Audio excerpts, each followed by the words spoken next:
So, Rob Mello from Happy Death Day. Super excited. How are you today, sir? Not as hungover as I figured I'd be, but well, that is a good start. It's a positive. Tonight's Saturday, so Sunday's the day we go. Oh, yeah? Why not? I'm a raging alcoholic. I get no strong. I don't do that anymore. Is that before you go out and kill, or after? I bring a bed, a travel mug. Yes, that is proper planning. So yeah, you gotta plan ahead. Yeah, that is amazing. So proper planning prevents forward performance. I have to say, you were in, Happy Death Day and Happy Death Day 2, being some of my favorite horror comedies ever. I mean, those two movies are truly amazing, and you were horrifying in them. You were the horrifying part of the horror comedy. Well, my ex-wife is very happy about that. So what was it like stepping in and becoming an iconic character like that? We didn't know. We didn't know. You never know. Yeah. And it was just that when I auditioned, it was just an indie horror that was a SAG project, and okay, cool. And we shot, and after principal photography, I think it was March-ish, we finished. And then, going through the dailies, and oh shit, we got picked up by Universal. And then we got picked up by And after that, I had to run out to LA to do pickups, and the bell tower scene that was on the soundstage. Oh, okay. That's cool. It was a pain in the ass because I'm supposed to be chasing her. Yeah. So I'm doing laps around the soundstage. Working up a nice little sweat, and by the time I got it, I really wanted to fucking kill her. They were taking their damn time. I'm doing laps. I'm like, yo, I'm not, I ain't 18 no more, dude. And it was just a fucking blast. Yeah. I felt madly in love with Ruby mugging me. And when we were doing pickups, I saw her at the trailer area, and it was a heavy. It was like a running through field, we hugged. I was like, my future ex-wife, I missed you. She's like, oh fuck yeah. I'm gonna send that to Dad. Who was running for SAG presidency at the time? I was like, oh man. Did you know that? Yeah, no, it's already fucking done. Not that he's meaner, mugging's a great fucking dude, like all around great dude. But kind of don't want to piss off the future father-in-law. Yeah, usually not great. Oh, hey, listen, I get it. He was in Vision Quest. We know he can wrestle. He's up there, though. I don't know. I'm not as spry as I used to be, but he's Marine Corps trained. Right? Yeah, but I'm an actual Marine. Then there you go. So I love it. Well, thank you for your service, sir. Beer. Yeah, right. I would, trust me. We would give them out if we had. Told us we weren't allowed to bring them. Morning beverage.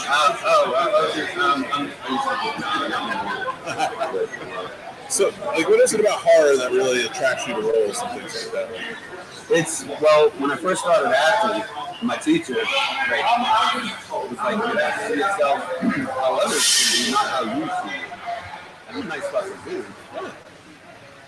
But I'm cut by trade, and I'm blind as fuck. So I'd always be squinting and just moving fast enough. Trying to see the screens to make the shit. Every damn day, somebody come up to me, dude, you all right? Yeah, why? You just look like you're gonna fucking kill somebody.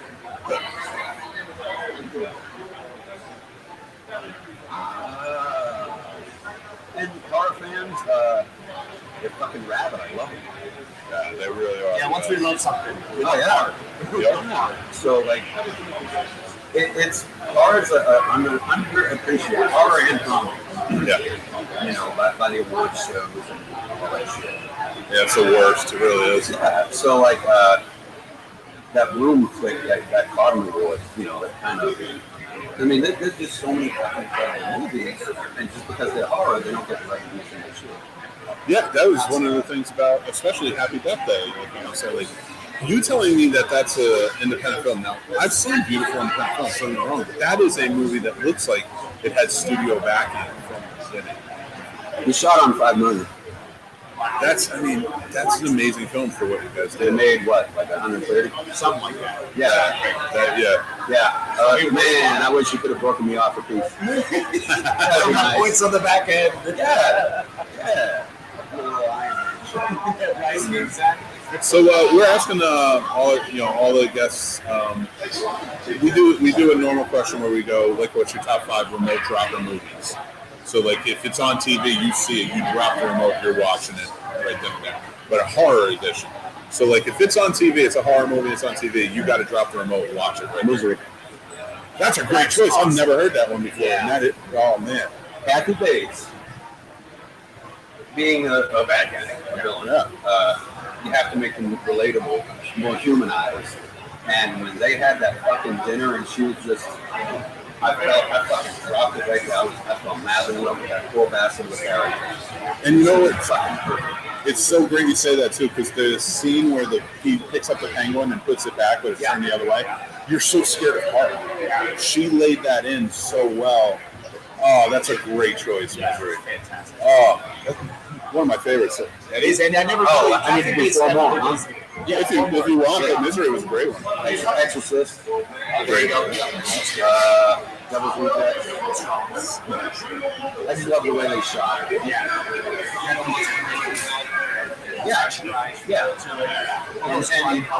And I'll whenever I'm in the car and fucking Freebird comes on, me and the old lady start leaning up and Yes. Yes, I know. Right. Shit, I owe you one more. Huh? Those are solid choices. Right. Yeah, Other than mine? you can do yours. Go for it. Absolutely. Yeah, I mean, it's one of mine, and it's hilarious, and it's still. Yeah, Like, there's I didn't think I'd like it. Yeah. You know, because I only saw the chunks of that I had to do VO for and ADR. But I'm like, I got out of there. And like, I called my agent. I was like, Mama, we got a fucking winner. This sucker got potential, and I didn't think I'd like it because it wasn't geared towards my age bracket. But when I went to go see it at the theater with the kids, they were the intended audience, like 16 and 13. Yeah. So we're sitting there and the place is fucking packed with kids, and like when I come out and when I pull the mask. Like these 2 girls behind us, they're like, "Oh my god, who the fuck is that?" I turned around, I was like, "It's me. Now shut up. You're owning the movie." Yes. That's awesome. And the shit of it, I called the local AMC. I called the GM. I was like, "Hey, I'm in this flick. You're going to be showing it, and I'll hang out. I'll sign posters and shit if you want. Promo stuff." He's like, "No, we don't do that." I'm like, "Oh shit, you don't." I did that for the best of me. Get out of here. He doesn't Nick Sparks quit. Yep. And so I was like, all right, fuck it. I called Universal. I called Bloomhouse. I called the corporate office for AMC. Nobody wanted to do shit. I'm like, all right, fine, fuck it. So I go for this and see the flick. Got up afterwards and fucking got mobbed in the hallways. The cops come running down. I'm in New Orleans. So the cops, you can pretty much get away with whatever the fuck you want. Just don't be an asshole. Barrel asking them, what's going on? What's going on? And my kid was like, it's my dad. He's in the fucking movie. Chill out. That is awesome. So the GM comes up, after the crowd just, dissipated, and I met everybody. White people are fucking weird. Yeah, that's a rule. I had people. They're like, "Can you stab me with my straw?" Huh? Like this, so me and a girl with a fucking straw. I leave and the GM give me the marquee poster and shit, and I said, "Man, I'm so sorry." And it's like, fucking assholes. Yeah. I give you free fucking promo shit, dumbass. Yeah, that's ridiculous. And it's so nice of you to do that, and for them to turn it down. Like, I don't understand why you turn down any opportunity like that. It's just ridiculous. Insurance. Even being here, I know. and you're doing signing and you're doing signing and photo ops this weekend, right? Yeah. You're doing signings and photo ops this weekend. Yeah. I got in costume. I'm doing a panel or 2. Me and Paul and a couple others. Yeah, I mean, I've got a boudoir calendar. Yes.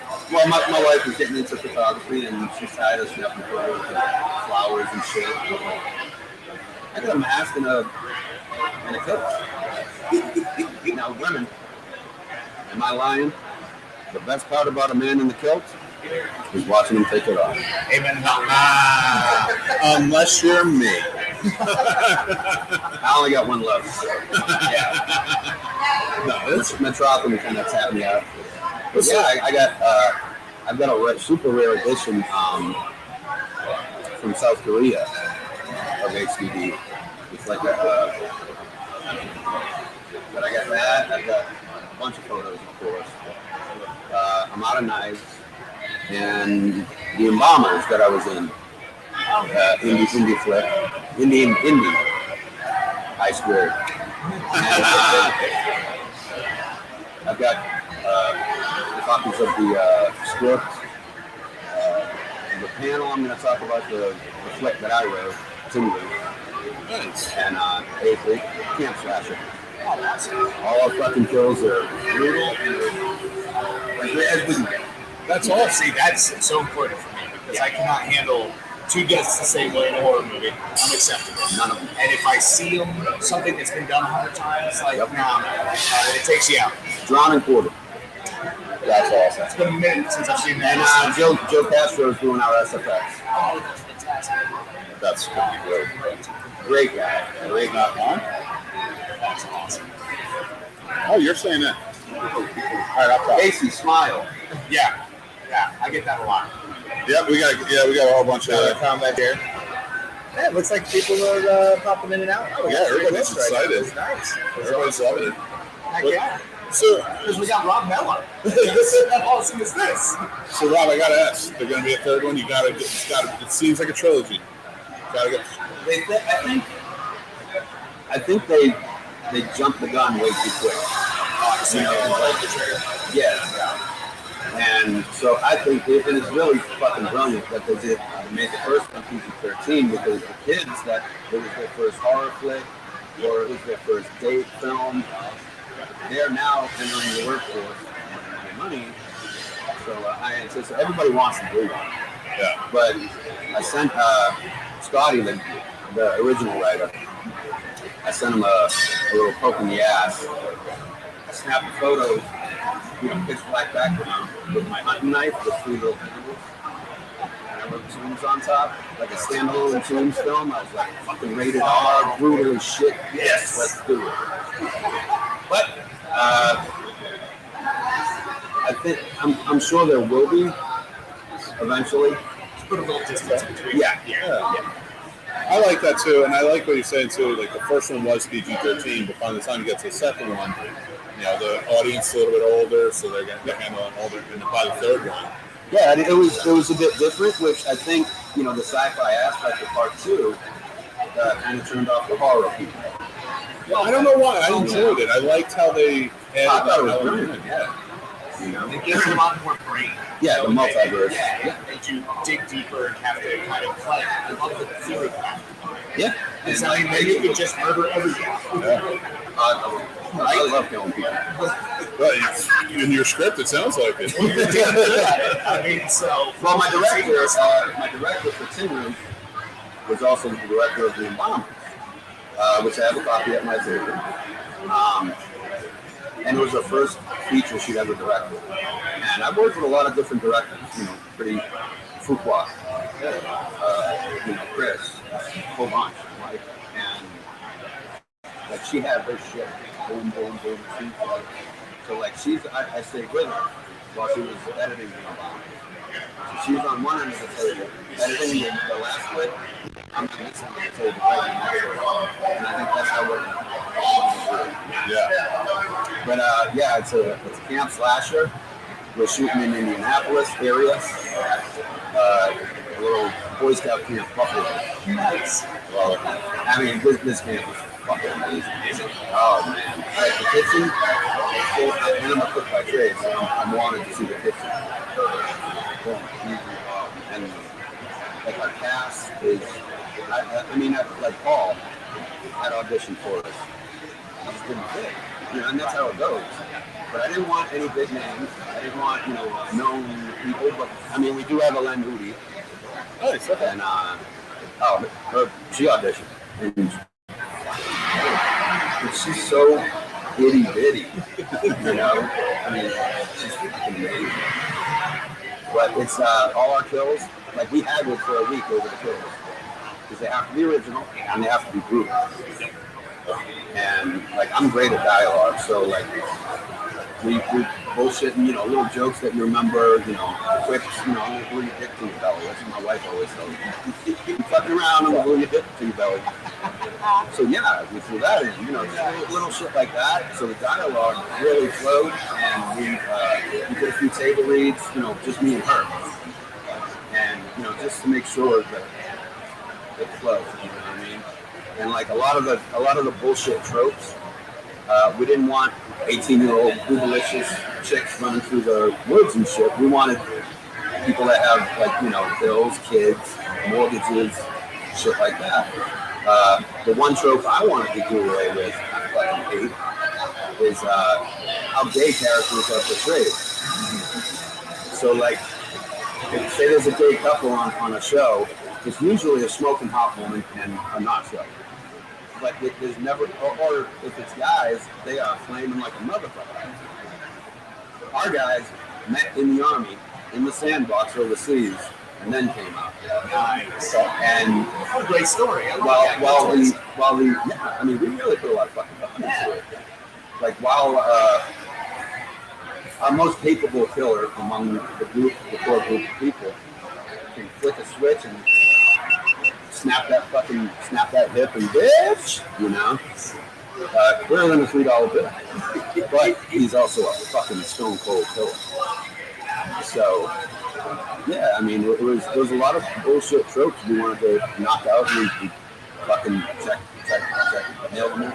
That's awesome. It's really cool. Yeah, we'll have a good trope for your original film, Oh, yeah. When do you think you'll start filming? This fall. Sweet. Okay. Yeah, we're all cast up. We've got a crowdfunding Indiegogo. It's live now. We're looking for executive producers. I think it's $750 to get to an EP, and we've only got like 4 left, I think. Nice. 4 slots left, and it's going to be the only chance to get executive producer credit, unless you want to drop $50,000. That's very fair. Yeah. Well, I mean, if I just pay that's pocket change, right? That's what I came down here with. Some people do. Well, do. That's those shit's $100. So. No, hopefully we get the word out there too, man. Yeah, that would be great. We'd love to we'll meet up with you and start putting up the Indiegogo link for you. So that we're happy to support. You already on it? On fucking point. Love it. Yeah, it's morning time. We try to get to it. It's early now. So you get your coach, though. Well, yeah. I got some water. But, we appreciate you stopping by. We want to ask you, you talked about your favorite remote dropper movies. One last question. Who are some of your favorite, killers or just horror movie characters? Not yours. Not yours. Kathy Bates. I'd say part 2, Friday, Sackhead. I love that. That's my favorite one. And Otis Driftwood was really good. Then again, I mean, that's a good thing about being the villain. You get all the cool lines, and you get to fucking murder people. Yeah. And you get to be on set with a hangover and fuck away from me. Oh my God, he's still not good. And shit like that. That's the best way to get away with it. You get it, that's fantastic. Yeah. Especially if you have a drinking problem. Absolutely. I don't have a drinking problem. I know how to do it. Yeah, exactly. You figured it out. Yeah. We're going to hold out. This ain't airplane. I love that. So I can't wait to see what you come up with, Tin Roof. And Tin Roof, man. I want to see the looks of everything once we're ready. Oh, man. I can't wait. And I'm going to AD it. We didn't have an AD on the embalmers, and we shot that sucker for $12,000. And it's fucking solid. Yeah, that's really good. We've got, in that one, a bunch of indie actors. you know, from the local scene. So, I mean, we're moving that from New Orleans because of that experience. The talent up there, and there's no centralized sort of structure to the indie scene. So if you don't have organization, you can't ask the legislature for fucking money for tax exemptions and shit. So yeah, we're gonna get that shit squared away. I swear. In Indy. For sure. That's right. And it's great that you came down for the weekend just to kind of hang out with all of us. I love that. Stuff like that. This is amazing. Spent a bunch of my time in Jacksonville, but can't presume, baby. I got APs on the side from drinking the fucking water. Oh my God. Yeah, they should have warned you. I thought they gave you pills. You're fine. Yeah. Motion. Exactly. 800. 800 all day. That'll do it. Yeah, so we're, Oh wow, you got a lot of porn open on your phone. Oh yeah, lots. Too much. That's it. Sure, way to stay busy. Gnome porn. Yeah, that's kind of a niche in and of itself. Well, you've got to do the whole, double extra, so it's just a good workout. No fun. Yeah. Well, you got teats. I love it. Yeah. Awesome, man. Well, thank you so much for coming by. This is going to be our weekend. So Yeah, I gotta go get to work. Yeah, we'll if you want to come back, Come pick up the calendar. We'll do it. Yes, absolutely.